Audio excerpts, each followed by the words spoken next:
वृंदावन।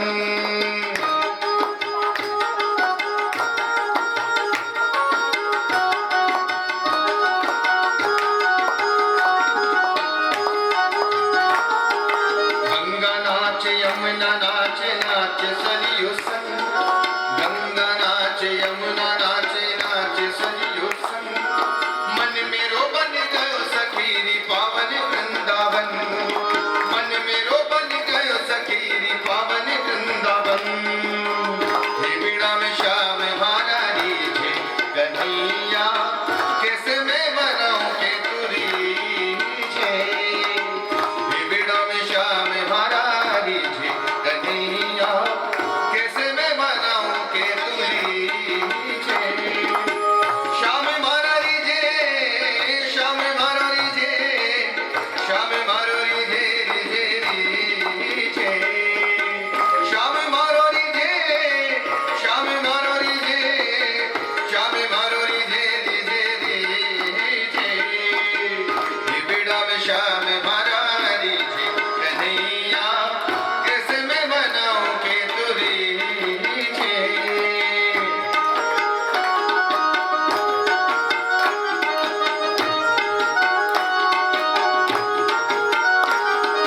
पूनमनी रात छे सखियों नो साथ छे, पूनमनी रात छे सखियों नो साथ छे।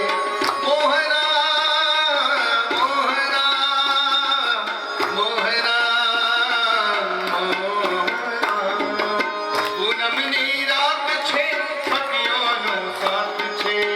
कृष्ण महाराज आज कीजे कन्हैया, कैसे मैं मनाऊं के तुरीझे। बिना में श्याम बारा रीझे कन्हैया, कैसे मैं मनाऊं के तुरीझे।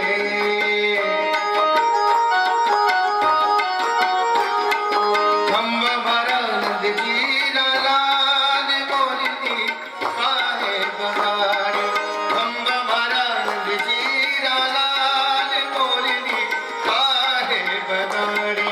हूँ तो सुती थी मारा शैलाभ वन मां, हूँ तो सुती थी मारा शैलाभ वन में,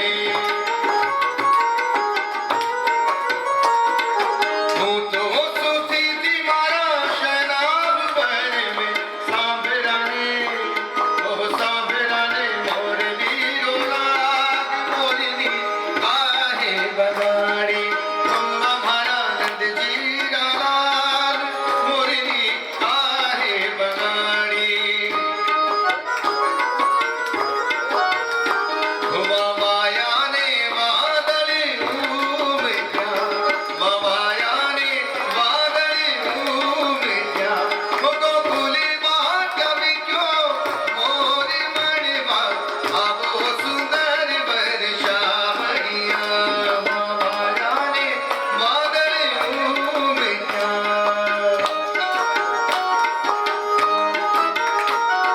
ब्रह्मा नाचे शंकर नाचे नाचे नंदी संग, ब्रह्मा नाचे शंकर नाचे नाचे संग, मन मेरो बन गयो सखीरी पावन वृंदावन, मन मेरो बन गयो सखीरी पावन वृंदावन, मन मेरो बन गयो सखीरी पावन वृंदावन, मन मेरो बन गयो सखीरी पावन वृंदावन। ऐसो रस रचो वृंदावन में रही पायल की झनकार, ऐसो रस रचो वृंदावन में रही पायल की झनकार। पायल की झनकार में रही पायल की झनकार, ऐसो रस रचो वृंदावन में रही पायल की झनकार, ऐसो रस रचो वृंदावन में रही पायल की झनकार, में रही पायल की झनकार, में रही पायल की झनकार। बोले रास बिहारी हरि सरकार की जय। प्रभु ने आज सारी गोपियों का ब्रजवामाओं का मनोरथ पूर्ण कर दिया। और वैसे भी प्रभु के लिए ये कोई आश्चर्य की बात नहीं। प्रभु भगवान तो कर्तुम अगर तुम अन्य कर्तुम सर्व समर्थ हैं। वह करते हुए भी कुछ नहीं करते और नहीं करते हुए भी सब कुछ कर देते हैं। प्रभु की लीला बड़ी ही विचित्र है। गर्ग संहिता में एक प्रसंग आता है। एक बार प्रभु गोपियों से मिलने के लिए यमुना तट पर बड़ी देर से गए, तो गोपियों ने उल्हाना दी। तो भगवान श्री कृष्ण ने कहा, अरे गोपियों, आज मेरे गुरुदेव आ गए थे तो मैं उनसे मिलने के लिए चला गया था, इसलिए थोड़ा विलंब हो गया। गोपियों ने पूछा, भाई आपके गुरुदेव कौन है, हमें तो पता ही नहीं। तो भगवान कृष्ण ने कहा, मेरे गुरु हैं दुर्वासा मुनि। गोपियों ने पूछा, भाई वो रहते कहाँ हैं? तो प्रभु ने कहा, वो यमुना परली पार रहते हैं। तो गोपियों के मन में भी उत्कंठा जगी, भाई हमारे प्राण धन कन्हैया इतने विचित्र हैं तो उनके गुरुजी भी बड़े भारी विचित्र होंगे, तो उनके गुरुजी से भी जाकर मिलना चाहिए। तो गोपियों ने कहा, कन्हैया हम सब भी आपके गुरुजी से मिलने जाएंगे। प्रभु ने कहा, गोपियों मिलने तो अवश्य जाना, पर गुरु के सामने कभी भी खाली हाथ नहीं जाना चाहिए। तो सुंदर पकवान बनाओ, मिठाई बनाओ और गुरुजी के पास लेकर जाना। तो सारी की सारी गोपियों ने अपने घर में सुंदर मिठाइयां और पकवान बनाना प्रारंभ कर दिया और सारी की सारी गोपियां झुंड बनाकर गुरु दुर्वासा से मिलने के लिए निकल पड़ी। जब निकली तो सामने यमुना का प्रवाह था, पार हो नहीं पाया। पुनः सारी की सारी गोपियां प्रभु के पास आई और कहने लगी, कन्हैया यमुना का प्रवाह इतना तीव्र है कि हम तो यमुना पार ही नहीं कर रही। प्रभु ने कहा, देखो देवियों, यमुना के पास जाकर बोलना, अगर हमारे कन्हैया पक्के ब्रह्मचारी हो, पूर्ण ब्रह्मनिष्ठ हो, पूर्ण अगर विरक्त हो, जिनके अंदर हृदय में काम का लेश मात्र भी अगर न हो, तो यमुना महारानी हमें मार्ग दे दो। गोपियों को आश्चर्य हुआ। गोपियां गई और गोपियों ने यमुना से प्रार्थना करी। गोपियों ने कहा, अरे यमुना महारानी, हमारे कन्हैया पक्के ब्रह्मनिष्ठ विरक्त हो तो हमें मार्ग दे दो। ये घटना भगवान के महाराज रचने की बात के बाद की है और इतना कहते ही यमुना ने मार्ग दे दिया। गोपियां गई, दुर्वासा मुनि को प्रणाम किया, उनके साथ सत्संग किया। गोपियों ने जितने भी 56 गोप की मिठाइयां लेकर आई थी, जब दुर्वासा मुनि के सामने धरने लगी तो दुर्वासा मुनि ने कहा, देवियों, हमारे यहाँ मुनियों के यहाँ धरने रखने की कोई जगह नहीं है। मैं तो अपना मुंह खोल देता हूँ, जो जितनी भी मिठाइयां लेकर आई हो मेरे मुख में उड़ेलती रहना। तो जितने भी 56 गोप के पकवान थे, सारे के सारे गोपियों ने दुर्वासा मुनि के मुंह में भर दिया और सारे के सारे पकवानों को दुर्वासा मुनि ने डकार दिया। जब वो जाने को उद्यत हुई तो गोपियों ने कहा, गुरुवर, यमुना पार कर कर तो हम हमारे कन्हैया के ब्रह्मचर्य के प्रताप से आ गई, पर हम दोबारा कैसे जाएंगी? तो दुर्वासा मुनि ने कहा, चिंता मत करो देवियों, यमुना को जाकर कहना, अगर दुर्वासा मुनि केवल दुर्वा का ही रस पीते हो तो हमें मार्ग दे देना। गोपियों को बड़ा आश्चर्य हुआ, हमारे सामने तो 56 प्रकार के पकवान अपने मुंह में डकार गए और अब कह रहे हैं कि दुर्वासा मुनि केवल अगर दुर्वा का रस ही पीते हो तो हमें मार्ग दे देना। गोपियां गई और गोपियों ने कहा, अरे यमुना, अगर दुर्वासा मुनि केवल दुर्वा का ही रस पीते हो तो हमें मार्ग दो। यमुना महारानी ने तुरंत मार्ग दिया। गोपियां प्रभु के पास दौड़ी दौड़ी आई। प्रभु ने पूछा, को गोपियों, हमारे गुरु कैसे लगे?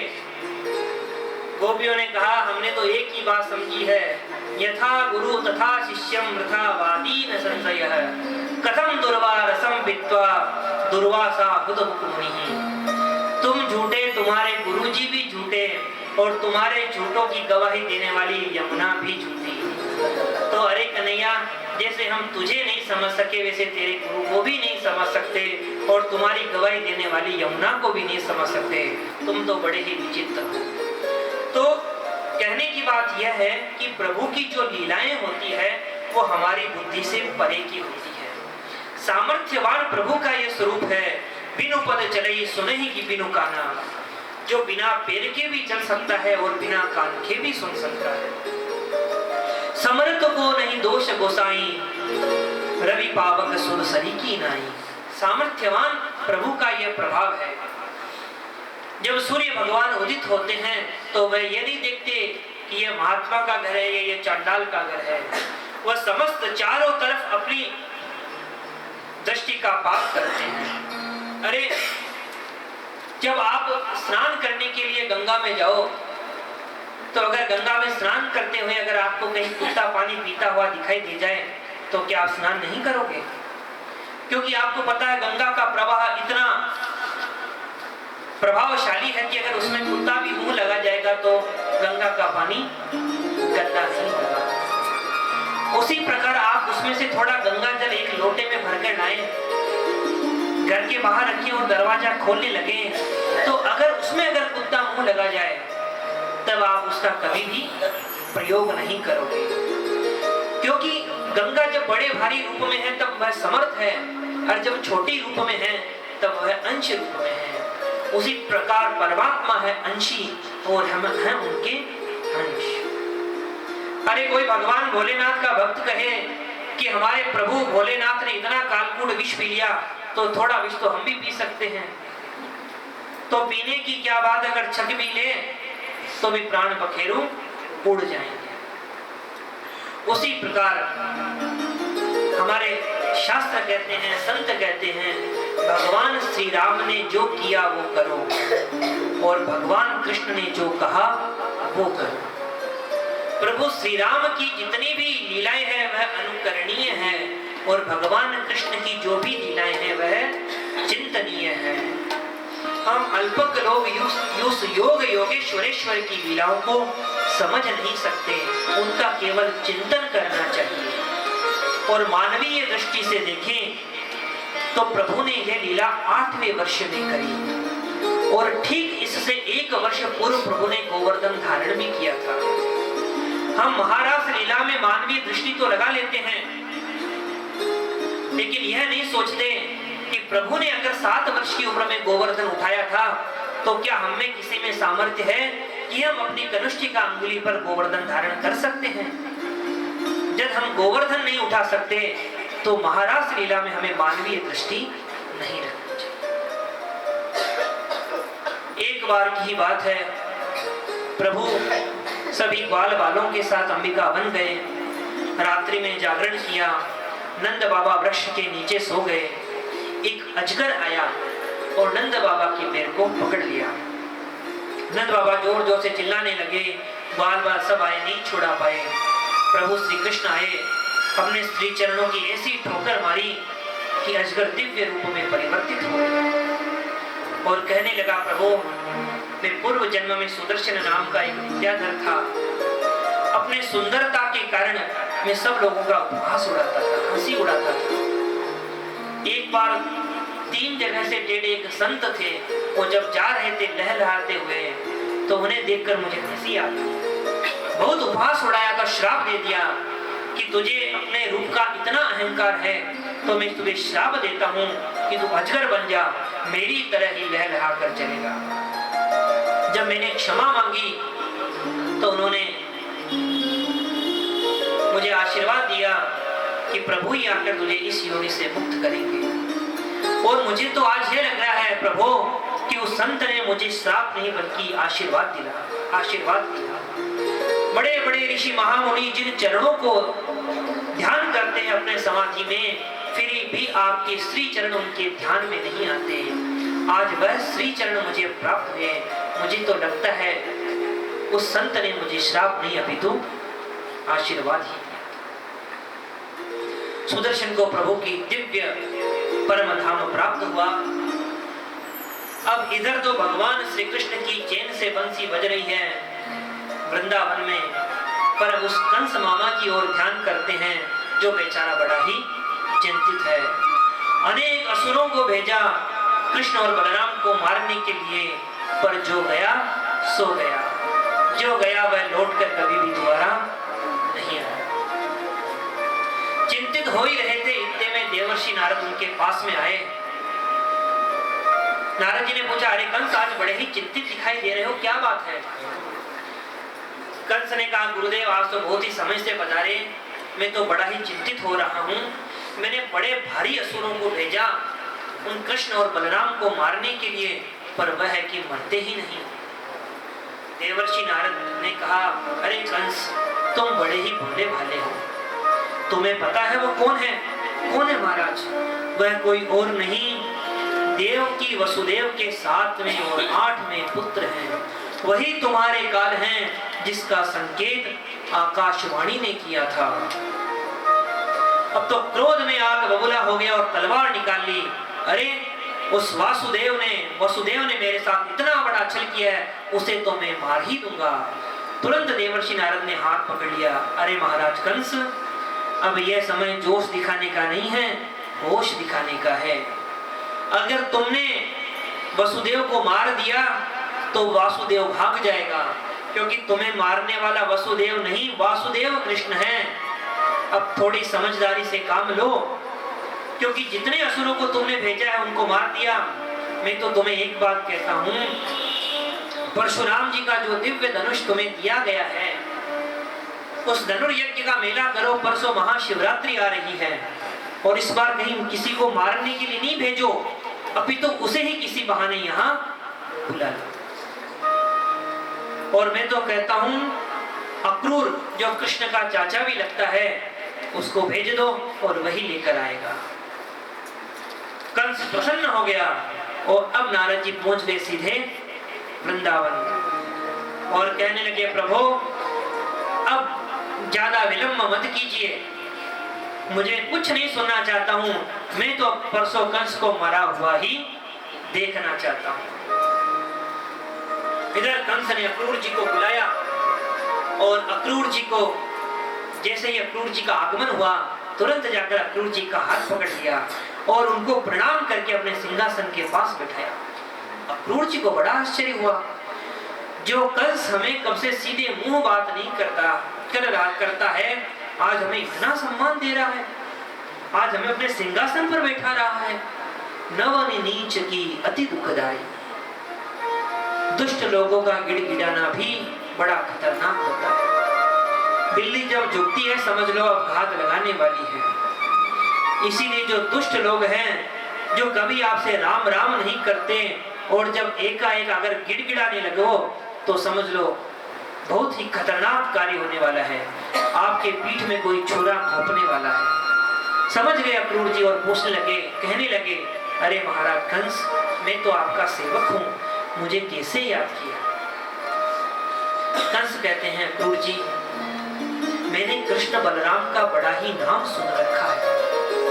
मैं चाहता हूँ कि परसों मैंने धनुर्यज्ञ का आयोजन किया है महाशिवरात्रि के अवसर पर, तो उनकी वीरता के मैंने अनेक प्रसंग सुने हैं, तो उनको लेकर आओ और मैं भी उनकी वीरता के जलवे देखना चाहता हूँ। ये बात जब सुनी तो अक्रूर जी सब समझ गए।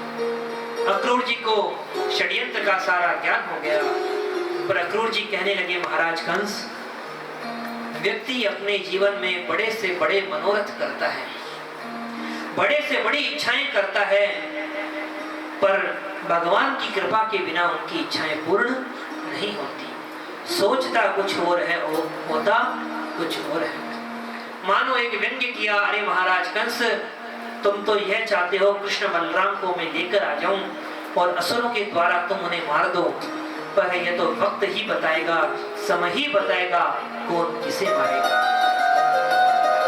महाराज कंस ने कहा, अक्रूर, हमने जो कहा उतना करो। ठीक है महाराज। आज अक्रूर जी आ गए और रात्रि हुई। जैसे ही रात्रि हुई, रात्रि में उन्हें नींद नहीं आ रही। सोचने लगे, किम मया चरितम भद्रम किम तप्तम परमम तपः। मैंने कौन सा तप किया है, कौन सा पुण्य किया है, जो मुझे कल केशव का दर्शन होगा। मुझे तो लगता है मेरे अनेक जन्मों के पुण्यों का उदय हुआ है, तब जाकर मुझे उन कन्हैया का दर्शन होएगा। आद्या मध्य केशवम, अनेक प्रसंगों का ध्यान में करते हुए रात भर अक्रूर जी को नींद नहीं आई। अरे परीक्षित, निकले सुबह अक्रूरो पीताम्रात्रिम मधुरायाम महामति। सुबह के निकले अक्रूर जी शाम को जाकर उस वृंदावन की भूमि में पहुंचे। परीक्षित को बड़ा आश्चर्य हुआ कि महाराज वृंदावन और मथुरा की दूरी तो इतनी है नहीं, तो सुबह के निकले अक्रूर जी शाम को कैसे पहुंचे। सुखदेव जी कहते हैं परीक्षित, जब रथ हाँकने लगे अक्रूर जी तो थोड़ी दूर चलते उन्हें प्रभु का स्मरण हुआ जाता। जैसे स्मरण होता तो रथ को छोड़ देते और ध्यान करने लग जाते। जब थोड़ी देर ध्यान करते तो फिर ध्यान टूट जाता, पुनः स्मरण करने लगते। तो सुबह के निकले अक्रूर जी शाम को जाकर वृंदावन की भूमि में प्रवेश किया। जैसे ही वृंदावन की भूमि में प्रवेश किया, शाम का समय था, प्रभु के चरण चिन्ह उन्हें दिखाई दे गए। दो अंकुश वृक्ष चिन्ह जैसे ही दिखाई दिए, अक्रूर जी तो रथ से कूद पड़े और रथ से कूदकर वृक्ष की भूमि से ही भूमि में लोटपोट होने लगे। और इतने लोटपोट होने लगे उन्हें अपने देह की कोई सुध नहीं रही। गाय दोहने का समय हो रहा था और गाय दोहने के लिए जब प्रभु कृष्ण और बलराम दोनों भाई एक दूसरे के गले में गहलैया कंधे से कंधे मिलाकर जब जा रहे थे, उनके उस रूप का दर्शन किया और भगने लगे अक्रूर जी उनको देखने के लिए। ऐसे लगा मानो उन्हें भगवान श्री कृष्ण के कंधे पर पीतांबर दमक रहा है और बलराम जी के कंधे पर नीलांबर दमक रहा है। अक्रूर जी कहने लगे, साक्षात मुझे तो ऐसे लग रहे हैं मानो इस व्रज में शरद पूर्णिमा के दो चांद एक साथ प्रकट हो गए। जाकर चरण पकड़ लिए कृष्ण भगवान के और बार बार छुड़ाने का प्रयास करते हैं प्रभु। अरे चाचा जी ये क्या कर रहे हो, चाचा जी ये क्या कर रहे हो। लेकिन जब तक प्रभु छुड़ाते तब तक अक्रूर जी ने अपने प्रेमाश्रुओं से ही प्रभु के चरणों का प्रक्षालन कर दिया। अक्रूर जी का एक हाथ पकड़ा कृष्ण ने और एक हाथ पकड़ा बलराम ने। दोनों हाथ पकड़कर आज अक्रूर जी को भगवान नंद भवन ले आए और कहने लगे, अरे बाबा, अरे मैया, चाचा जी आ गए, चाचा जी आ गए। और विधिवत अक्रूर जी का पूजन किया, आसन दिया, भोजन कराया। रात्रि में जब अक्रूर जी विश्राम करने लगे तब जाकर कृष्ण और बलराम उनके पैर दबाने लगे। जब पैर दबाने लगे और पूछने लगे, अरे चाचा आप कैसे हैं।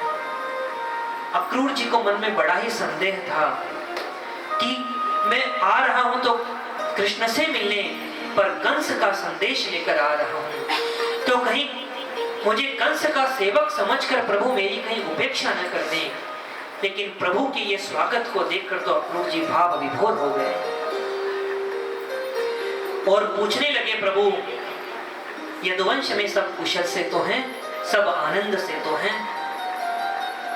अक्रूर जी मौन हो गए। भगवान कहने लगे कि सही बात है, उस यदुवंश के शरीर में कंस रूपी कैंसर के पैदा होने पर मैं आपकी कुशलता का क्या प्रश्न कर सकता हूँ। अरे अस्पताल में कोई बीमार हो और हम मिलने के लिए जाएं, उस समय मरीज से कही भाई तुम कैसे हो, मौज में तो हो, वहां तो ये प्रश्न ही असंगत है।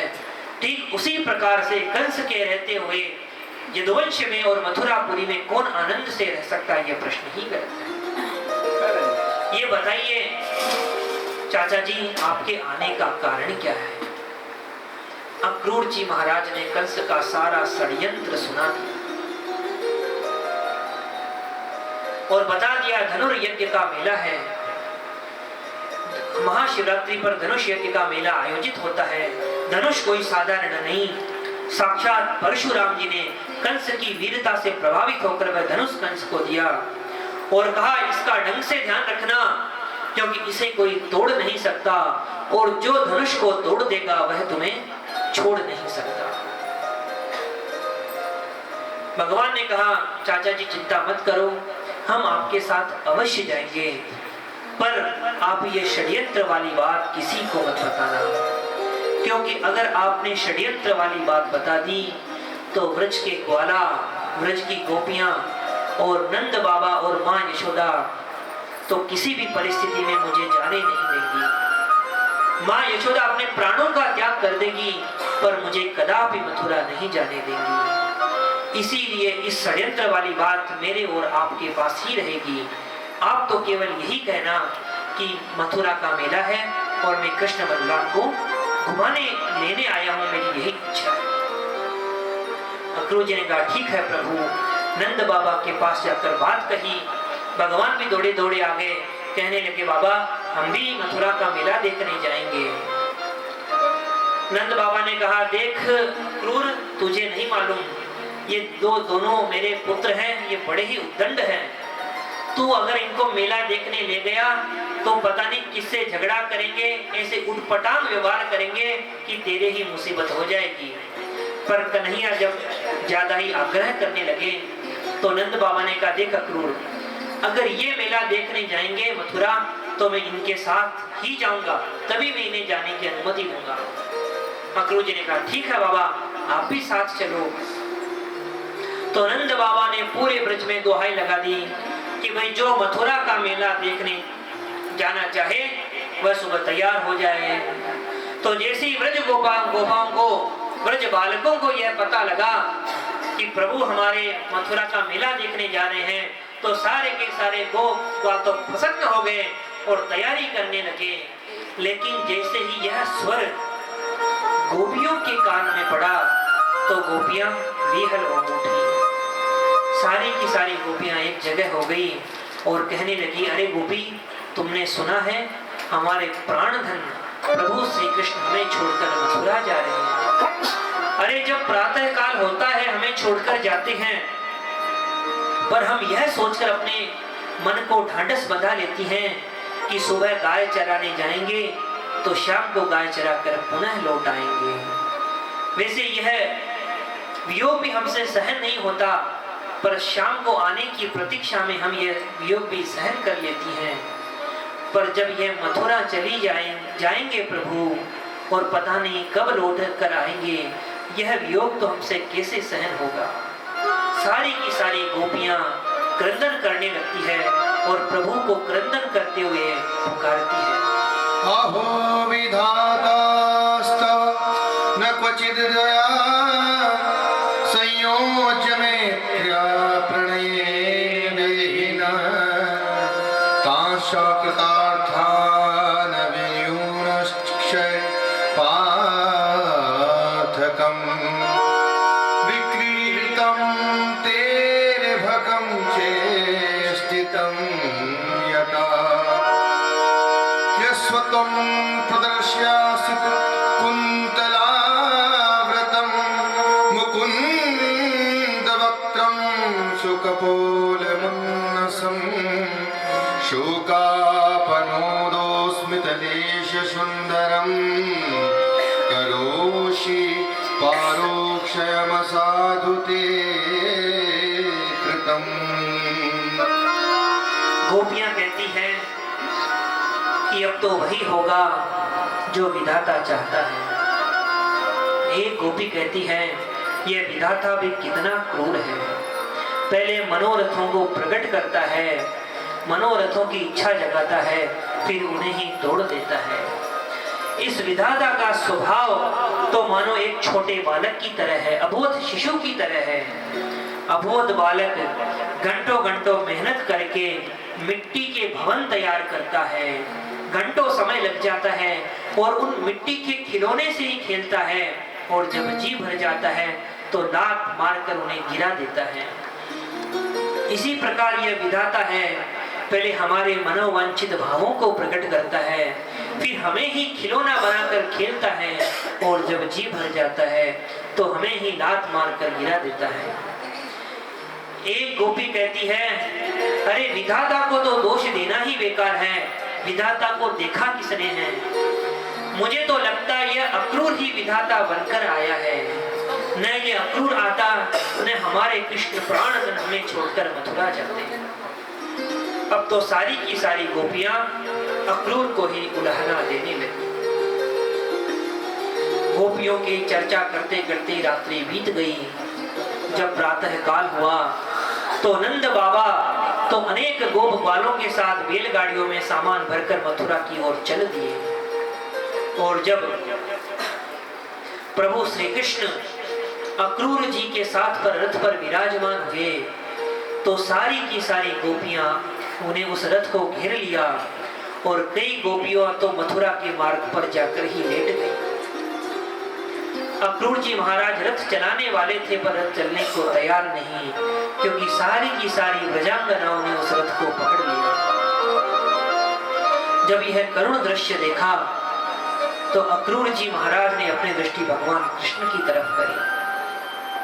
भगवान कृष्ण रथ से नीचे उतरे और गोपियों से कहने लगे, अरे गोपांगनाओं, रात्रि कितनी भी बड़ी क्यों न हो, सूर्योदय होता ही है, और दिन भी कितना भी बड़ा क्यों न हो, रात्रि होती ही है। जिससे हमें संयोग हुआ है उससे एक न एक दिन तो वियोग होगा ही, और अगर वियोग हुआ है तो एक न एक दिन संयोग भी होगा ही। देवियों, तुम चिंता क्यों करती हो? अगर मैं आज जा रहा हूं तो परसों आ ही जाऊंगा, कल मथुरा का मेला देखूंगा और परसों लौटकर पुनः आ जाऊंगा। जो ही ये शब्द मैं परसों आ जाऊंगा गोपियों के कान में पड़े, मानो जाते हुए प्राणों का पुनः संचार उनके हृदय में हो गया। अरे अभी तक तो यह पता ही नहीं था प्रभु अगर जाएंगे तो कब आएंगे, लेकिन जब प्रभु ने यह आश्वासन दिया कि मैं परसों लौट कर आऊंगा, तो गोपियों के मन में यह आश्वासन बंध गया और ब्रज की वामंगाओं ने मार्ग छोड़ दिया। जैसे ही गोपियों ने मार्ग दिया, वायु वेग के समान अक्रूर जी ने रथ दौड़ा दिया। जब तक रथ दिखता रहा गोपियां उसी मार्ग को देखती रही, जब तक ध्वज दिखता रहा सारी की सारी गोपियां उसी मार्ग को देखती रही। रथ भी दिखना बंद हो गया, ध्वजा भी दिखनी बंद हो गई। जब रथ के द्वारा धूल उड़ती रही, एक टक निगाह उस धूल को गोपियां देखती रही, इसी आशा में कि प्रभु ने हमें परसों आने का वचन दिया है। इधर जब रथ आगे की तरफ बढ़ा तो अक्रूर जी के मन में बड़े ही विचार आने लगे। अक्रूर जी सोचने लगे, अरे गोपियों का इतना उत्साह, इतना प्रेम है श्री कृष्ण के प्रति, और मैं इन्हें लेकर तो जा रहा हूँ कंस के पास, और कंस तो बड़ा भारी दुष्ट है। अगर कहीं कुछ बुरा हो गया तो मैं इन गोपियों को क्या मुंह दिखाऊंगा। विचार कर ही रहे थे, यमुना नदी आई। अक्रूर जी ने कहा, सरकार अगर आज्ञा हो तो मैं भी यमुना के जल में स्नान कर लूं। भगवान ने कहा, क्यों नहीं चाचा जी, आप प्रेम से स्नान करके आइए। अक्रूर जी जब यमुना में स्नान कराने के लिए जैसे ही उन्होंने डुबकी लगाई, डुबकी लगाते ही उन्हें यमुना के जल में कृष्ण और बलराम दिखाई देने लगे। जब दिखाई देने लगे तो सोचने लगे कि अरे मैंने तो इनको रथ पर बैठा कर आया हूँ, ये प्रभु यहाँ कैसे आ गए। तुरंत यमुना के जल से बाहर निकले तो देखा कि कृष्ण और बलराम तो रथ पर बैठे हैं।